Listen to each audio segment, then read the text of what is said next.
অন্তর্বর্তীকালীন সরকার গঠনে বৈষম্য বিরোধী ছাত্র আন্দোলনের সমন্বয়কদের প্রস্তাবে নোবেলজয়ী ডক্টর মোহাম্মদ ইউনুস সরকার প্রধান হিসেবে দায়িত্ব নিতে সম্মত হয়েছেন।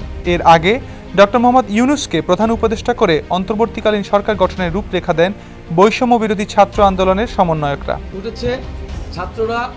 6 আগস্ট ভোর 4টার পর ফেসবুকে দেওয়া ভিডিও বার্তায় এই ঘোষণা দেন বৈষম্য বিরোধী ছাত্র আন্দোলনের অন্যতম সমন্বয়ক নাহিদ হাসান।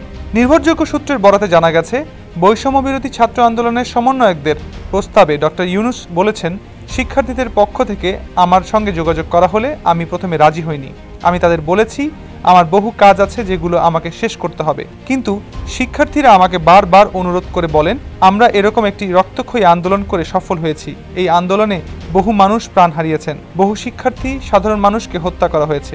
এখন বাংলাদেশের সামনে সুযোগ এসেছে একটা সুষ্ঠু ব্যবস্থাপনায় দেশ পরিচালনার।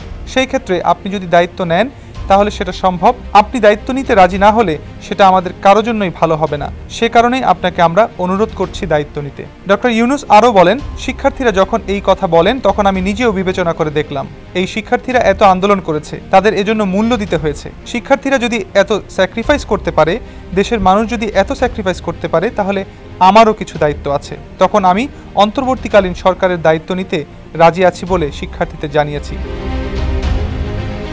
250-টিরও বেশি ডিজাইন অপশন নিয়ে ওয়ালটন স্মার্ট ফ্রিজ, বোঝে আপনার প্রয়োজন। ডক্টর মোহাম্মদ ইউনুসকে প্রধান উপদেষ্টার দায়িত্ব নেওয়ার বিষয়ে ভিডিও বার্তায় নাহিদ হাসান বলেন, অন্তর্বর্তীকালীন সরকার গঠনের রূপরেখা দিতে আমরা 24 ঘন্টা সময় নিয়েছিলাম, কিন্তু জরুরি পরিস্থিতি বিবেচনায় এখনই রূপরেখা ঘোষণা করছি। আমরা সিদ্ধান্ত নিয়েছি ডক্টর মোহাম্মদ ইউনুসকে প্রধান উপদেষ্টা করে ছাত্র নাগরিক অভ্যুত্থানের অন্তর্বর্তীকালীন সরকার গঠন করা হবে। তার সঙ্গে আমাদের কথা হয়েছে, তিনি দায়িত্ব নিতে সম্মত হয়েছেন।